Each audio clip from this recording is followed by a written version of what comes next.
All right, so I'm going to go over the reading Ungifted for this week. It relates to intelligence testing, IQ testing through the 20th century.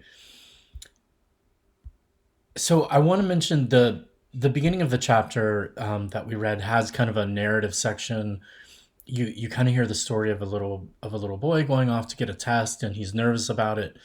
That's actually the book overall that this chapter's from weaves in the story of the author, Scott Kaufman, who's a professor at Penn in positive psychology.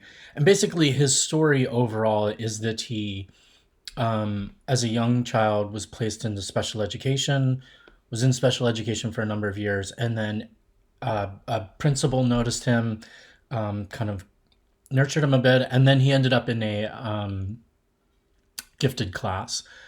So he's been kind of in, his education career kind of changed dramatically from that transition. And that's kind of one of his research interests. So I just wanted to mention the chapter that we read, that introduction, is where he's taking an IQ test that ultimately led him towards special education. All right.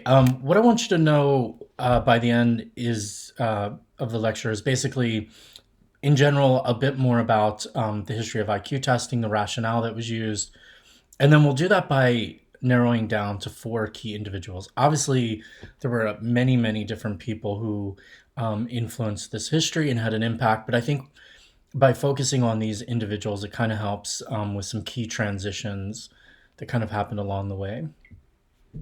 A little bit about their background and their beliefs, and then we'll talk about some of the biases and some of the problems with IQ testing, and then a little bit of consideration about the future and sort of where it goes.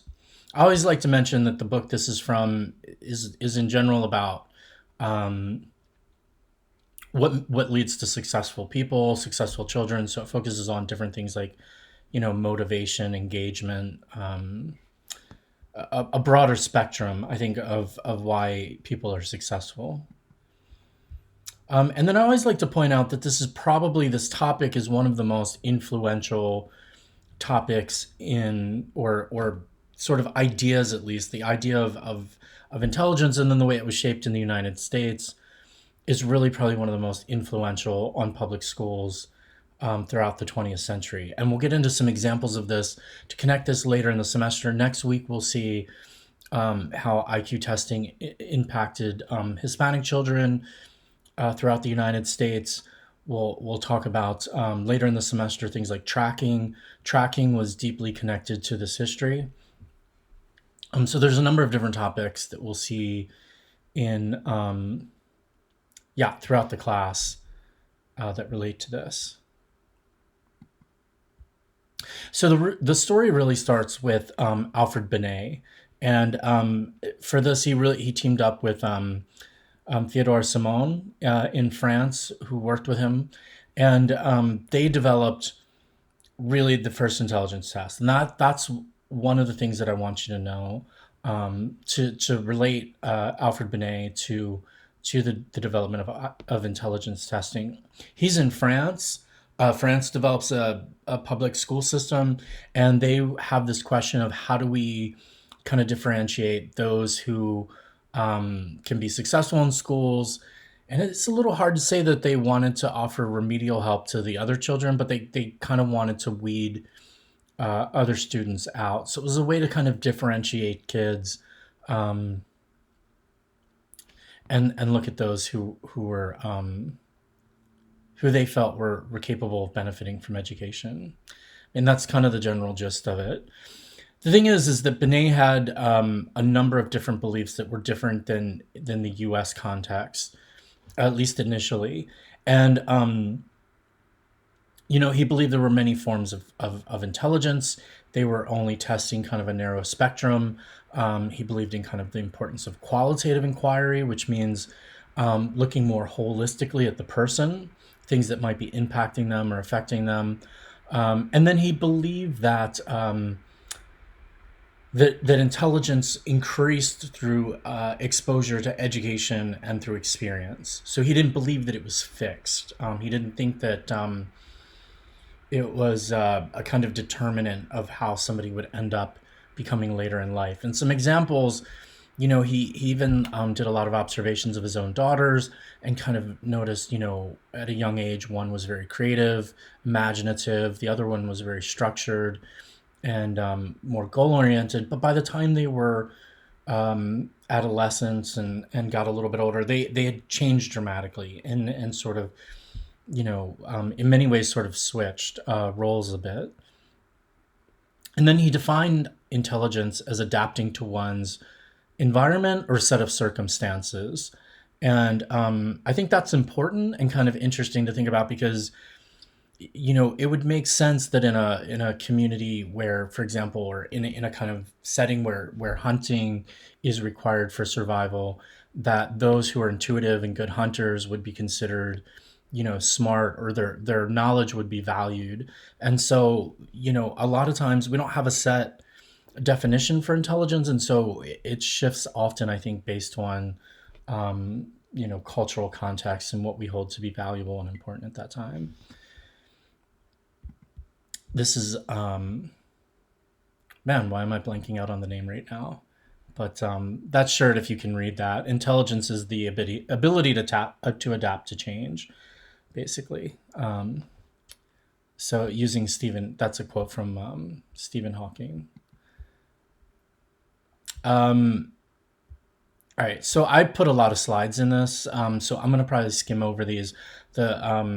The PowerPoint is posted on Canvas, so you always have the opportunity to kind of skim through these. What I included was a lot of examples, from the initial test.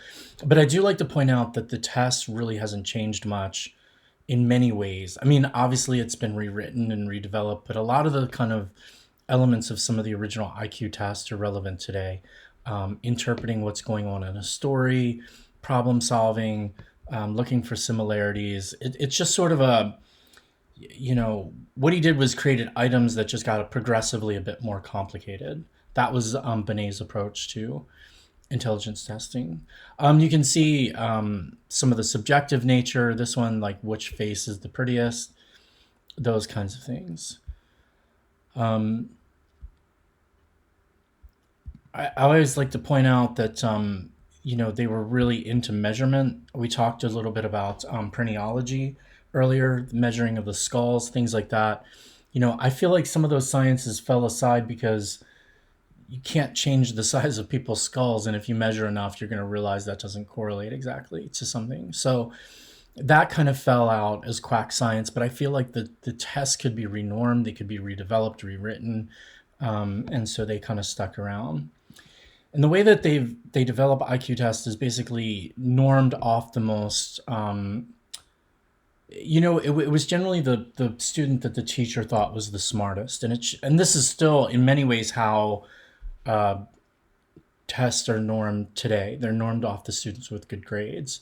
Um, the problem with that, obviously, is that people's own biases, teachers' biases, can come in to play in terms of who they think is the most smartest. Or you could have kids who have more resources, more reading material, those kinds of things, who are doing better in school. But in reality, something like intelligence is, again, just complicated. They would measure everything: sensitivity to pain, sitting height, all kinds of things to try to correlate it to intelligence. How can we measure it? The thought was if we can measure it, it's real, it's valid. So it's to kind of quantify it. And I always like to point out it's so hard to really sum this up in a few minutes, but I do like for students to be familiar with eugenics because the two, IQ testing and eugenics, was deeply connected, and we'll see that when we look at Goddard and some of the other proponents in the U.S. Essentially, eugenics was and I do have a video posted on it, that's on the Canvas site that I would really highly recommend you watch. I think it helps explain it a lot better probably than I will, and then connects it to contemporary issues around genetic testing.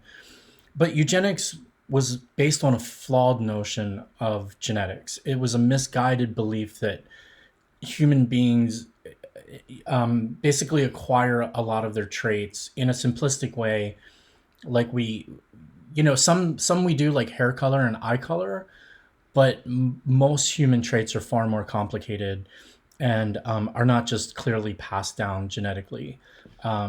Humans vary quite dramatically. But this was the idea that just like crop science, just like you can splice the genes of certain flowers or crops or for better yields, you could create a better human race through selective breeding. Now, most people consider there to be sort of a, I wouldn't call it necessarily positive, but you could think of it as a kind of more positive form of eugenics, which was encouraging people they thought were good to reproduce. The negative side was, which really started in the United States, which was the idea of sterilizing or keeping people from breeding, from having children. And the ones they labeled feeble-minded, and you kind of see the graph here. The idea they developed tons of these charts with all kinds of families. But the idea with this one is, okay, there's this man, he has a wife, his lawful wife who's normal. That's the N. She has a bunch of normal kids. The F side, feeble-minded, he has an affair. He has a bunch of offspring with this girl who worked at a tavern, and the majority are feeble-minded. The idea is that they're going to reproduce. And feeble-minded was a threat because, again, like what we would call learning disabilities today, the idea was these people seem normal. They seem like us. There's something off. Now, a researcher, I read a book not too long ago, a researcher went back and actually found this family that's labeled here on this chart. And as you might guess, they're all professionals today. They're all doing, the descendants are all doing well. This was a girl who was growing up in poverty, and that was often kind of the situation. Even Carrie Buck, the famous Supreme Court case around eugenics, there was a lot of falsified information, and she was just a girl who grew up in a difficult situation, who otherwise was a very smart and had a promising career, but she was forcefully sterilized, and the Supreme Court upheld the sterilizations. The thing I would like to point out is that this became the basis for the Holocaust. Germany took the sterilizations and they kept sterilizing, but then eventually they moved toward the attempt to annihilate groups of people considered undesirable. So the eugenics provided the basis, the rationale for the Holocaust. And so it should be hopefully pretty obvious that after that, eugenics fell by the wayside. But I do feel like there are ideas that come up every so often you hear about. And, that period of history, I think, provides a good guide or way to think about and understand some of the ethical issues around those things like genetic testing and procreation and things like that. So I do like to point out there were tests. World War II testing became really popular because there was sort of like, what are we going to do with these people coming in the army? Who's going to be an officer? Who's going to be infantry? What are we going to do with all these people? And IQ testers offered an easy solution. Just give them this test and have them take it, and we'll slot them into where they need to be. This became the precursor to the Army Alpha and Beta test became the precursor for the SAT, ACT. So that history is connected. Those two, the history of the IQ testing and the SAT are connected. And you can see here, these are the results. They thought they were measuring something innate in people, how smart people are. But the strongest correlation to the scores on the Army Alpha and the Army Beta were how educated people were, how many years in school they had had. And at this time, of course, a lot of people had limited educational opportunity. But it was really kind of measuring how much exposure to education they had. But as we'll get into it, that's not what the initial testers believed. So with this graphic handout or chart that I put, and I have it posted on Canvas, I do this to try to get you guys to put in the key individuals, Benet, Goddard, Terman, and Welsher, and to remember some key points about them. And I'll kind of walk through those now. Goddard is in the U.S. He's in New Jersey. And what he's known for is translating the the Benet's test and popularizing it in the U.S. He spread it around the U.S. Um, in terms of his, so that's what he's known for. In terms of his beliefs, he believed that IQ or intelligence at this time uh, is again like a trait, like a simplistic trait, like hair color, eye color, passed down from parent to child. And then more importantly, I think, is that kids don't. Uh, it's kind of a determinant. It's like biological determinism that people aren't going to really, that it's not going to be affected much by, um, educational opportunity or, it basically determines where somebody's going to end up in life.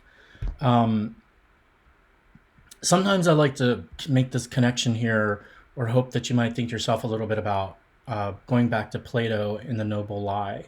Um, his belief was, basically that if you could just use this test, you could determine, who's going to work in a factory, who should go into college, those kinds of things. Eugenics was also a big part of Goddard's, ideas and influences. So again, passed down through heredity, and that there were major racial differences. And of course, the big bias during this time, you didn't need IQ tests to discriminate against women and African Americans. Their, opportunities were fairly limited to begin with.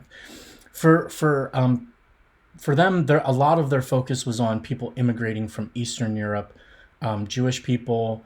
I think Goddard claimed that almost 70 or 80% of Jewish people were feeble minded. But Hungarians, people from Italy, that's where his kind of discrimination lied. And he lobbied for laws to restrict immigration from those people. And that was a big, kind of part of his use of the test. And he would literally go to like Ellis Island or immigration centers and give it to people coming into the country. All right. Terman is Lewis Terman is another major figure, and again a bit of a shift here. He's at Stanford. He's a professor. I think he became dean of the College of Education. He was interested as well, not only in people who were at that time classified feeble-minded or whatever, but also kind of gifted. And so gifted education is oftentimes sort of traced back to Terman. And I think today too, there's a move to try to broaden and rethink gifted education in relation to this history. Um, but yeah, so he thought too that it was fixed, enduring, and hereditary. So just like Goddard, it determined someone's place in life. It was inherited from your parents and passed down, and so those are his basic beliefs. His contribution was the IQ quotient, and I've used that term a few times. Really, prior to term, what we're talking about is intelligence and intelligence testing. And today, even things have changed, but we still use that term, IQ, the idea with the quotient. It's just become a part of our kind of culture and ingrained. He did this by doing mental age over chronological age. So divided, mental age divided by chronological age times 100. And this remained kind of the way of calculating the intelligence quotient over time. Now, it should be pretty. This does raise a major problem, and I think many of them probably, but one of the core ones is that think for a second, if you have someone who's chronologically 20 years old, but they have a mental age of a 10-year-old, that's a pretty dramatic difference, and that I think we would consider. We would look at that as problematic. If you take somebody who's 60 years old and they have the mental age of a 50-year-old, they might even brag about it, and tell their friends, I have the mental age of a 50-year-old. Or if you have a 60-year-old with a 50-year-old, mental age, it's that same 10-year gap. Um, but if you were to do the math, like the difference between them And then between a 50-year-old having the IQ of a 60-year-old, they would be considered almost genius level. So it creates a major problem. And what Terman did was basically just sort of cap the age arbitrarily at I think it's 15 or 16. But it was just an arbitrary decision. There's no real science that would help sort of resolve that matter, and that's one of the problematic elements that kind of remains in the IQ quotient. Um, he created kind of the scale, and we'll talk sort of at the end. I'll probably reference that the scale that gets used today still below 70, feeble mindedness, um, borderline deficiency. Normal would be in the normal range, 100 to 110, that kind of scale. Terman was also a bit sexist. So again, you can skim through and see some of the quotes and some of the different information. It's in the PowerPoint, but those are kind of the key points that I want to remember with him. Welsher is another major shift, and this is later in the 20th century in the U.S. He was unhappy with kind of some of the original tests and the way they were developed, and he developed the Welsher Adult Scale of Intelligence. And then there's one for children, the WISC. And I have administered this, and I used it in a program that I worked for a period of time. And there's a much greater emphasis on context, looking at the child. Does the child have a second language or language development issue? Did they sleep okay last night? Are they nervous? Do they seem nervous? So it puts a lot more emphasis on context in a way that traditional IQ testing didn't.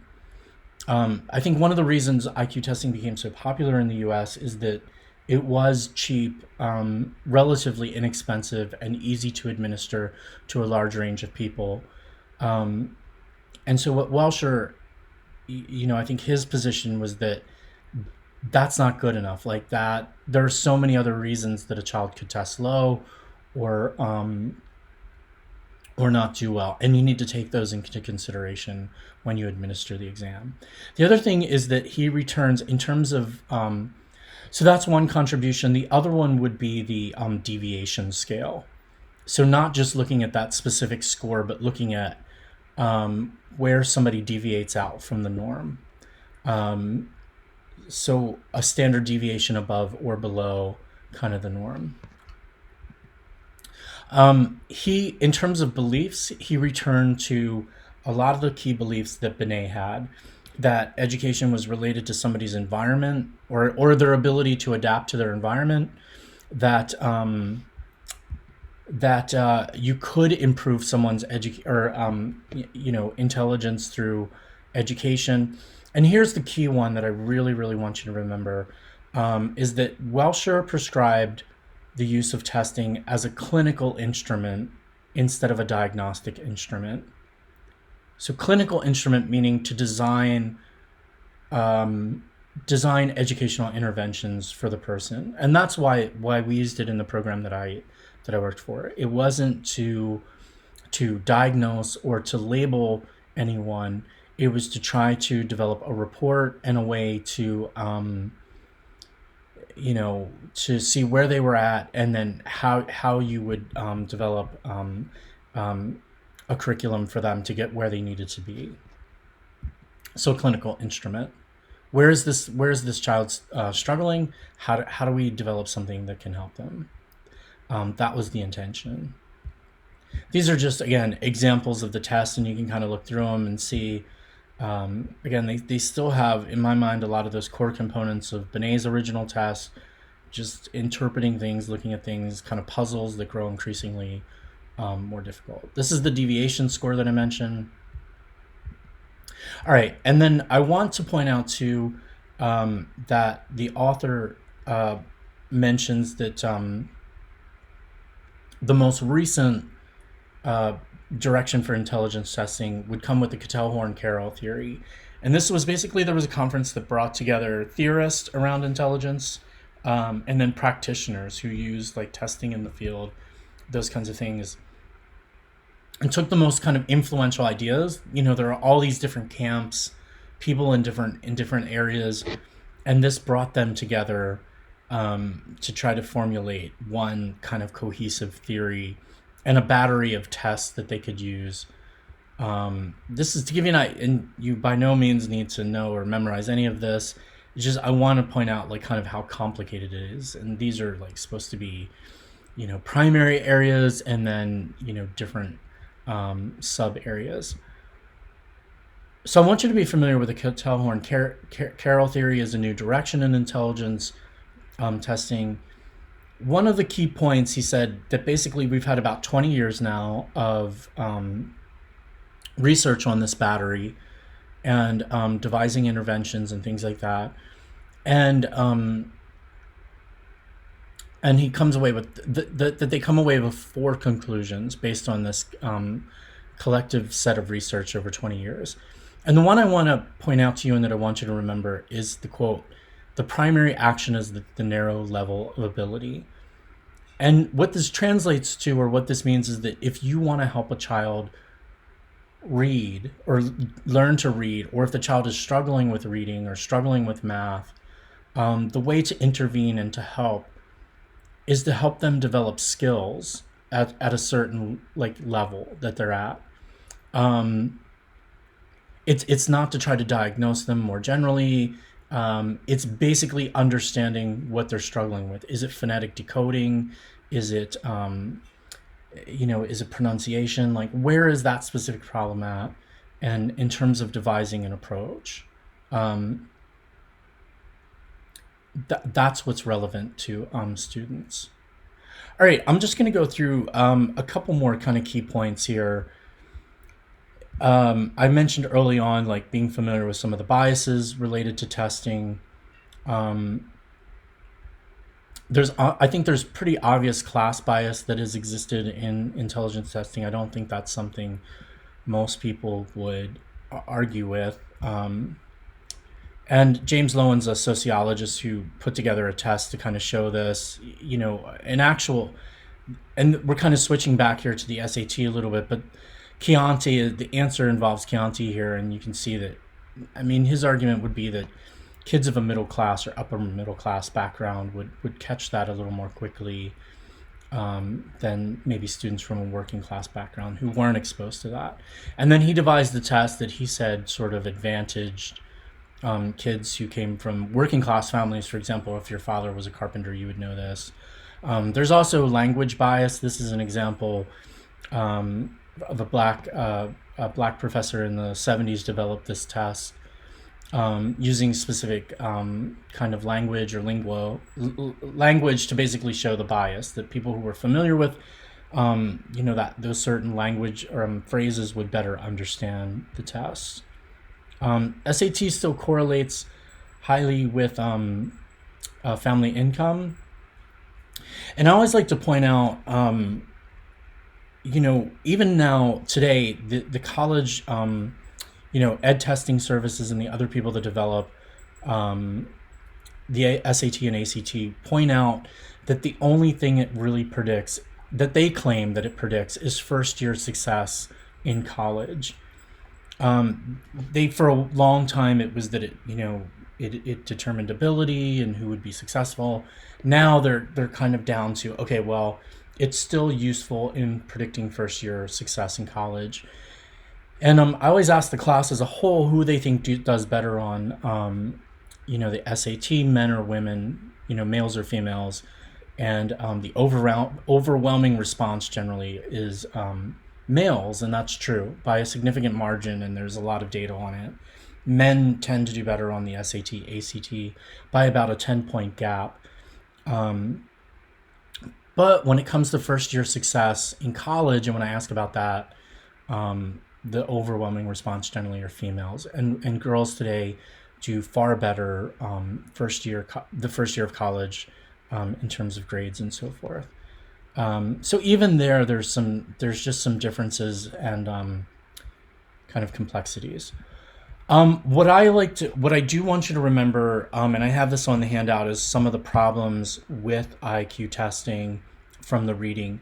And I would just kind of read over that section of the chapter again and be familiar with it. One of the ones I can point out to you is that the author mentions there's no like absolute zero for IQ testing, meaning that unlike height or weight, we don't have a clear objective measure. Someone's IQ test is always how they score relative to someone else. It's always a kind of comparative score. And so that creates kind of a major,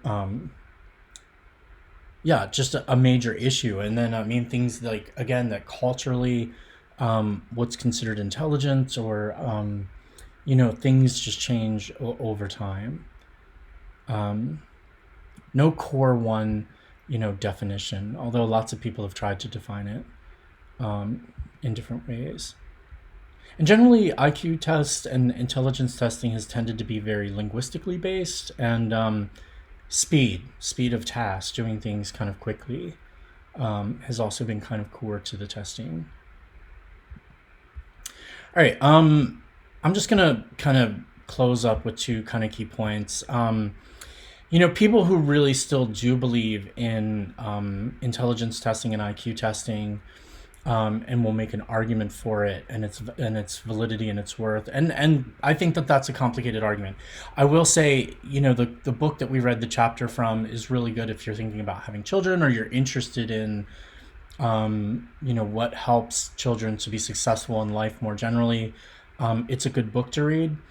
And I think that basically through the book, what the author does is he looks at that idea. Is there still a future for IQ testing? And I think where he comes down is basically, and I don't want to misrepresent him, but that intelligence testing has probably done more harm than good. And that in terms of the future, we would do better off understanding some of these other things like engagement, motivation, resilience, these other things that help people to be successful. But even the proponents of testing would tend to say that yes, childhood is unstable for intelligence. That once you get to adulthood, they would say it settles. But you could measure a kid 1 year and they're going to do very differently the next year. So even the proponents of intelligence testing do acknowledge that for children, there's a wide variation in intelligence scores. But they believe that it settles into adulthood. And I like to use this example of Daryl Atkins. He was convicted of capital murder, put on death row. And it's still the law of the land. Death row inmates are given IQ tests to this day, very much like the ones Binet developed. And basically, if they score below a 70, and the terminology that they still use today is mentally retarded, and so if they meet that criteria, then they cannot be put to death, and that's kind of law. So Atkins actually was tested. He tested below that level in the high 60s, I think, but he could not have been executed based on his IQ score. Now, for a capital murder case, there were many retrials, and he went back to court many times over like a 20-year period. And basically, his IQ rose over time, and to the point where he could have been put to death. He wasn't for other reasons, but he could have been put to death based on his IQ score. And I think that the general consensus would be that, that in prison he was exposed to vocabulary and things that caused that score to go up over time. So I always use a picture here, and this is kind of, again, a final takeaway. That's our son on the right. It took about 6 months to pick up his head. And I always do this in comparison. I was thinking about this watching a nature show at one point, but basically if you look at the animal world, they need to stand up, they need to begin surviving on their own in a relatively short period of time. And then they develop independence within a short period of time in a certain sense. They might travel together as a pack, but they don't rely on others, at least in the same way that the human species does. The human species has, I think, if not the longest, one of the longest um, periods of sort of care for young among all species. And so, again, the gazelle instinctually knows how to follow migratory patterns for food, water, and begins to act on its own. Our greatest genetic asset as human beings, the size of our brain, means that we're like almost literally pinned to the earth for the first 6 months to a year at least. Our son didn't start walking. He has a head size in the 87th percentile, I believe, and he didn't start moving his head around really until almost a year old, and then kind of started walking more around 18 months. Um, so we are dependent on others, and it's really kind of a hard question to answer, I think, when we become independent. And unlike other species, like I know from personal experience, I don't come equipped with the capacity to instinctually hunt food or grow food, but I do have the capacity to seek out information, to learn from other people, from my survival. And so I think the point of this is, and here's another picture of our son. When he just first started picking his head up off the ground at about 6 months. The point here would be, it's just that I think that our theories around intelligence and IQ have undervalued the importance and significance of social bonding, and those relations. And have tended to look at kind of humans sort of making comparisons to other species that where I think there are a bit of difference. And of course, we're always the ones sort of thinking about measuring our own attributes and things like that. So anyway, that's just kind of a final general thought and a takeaway. So hope this was helpful and clarified some points.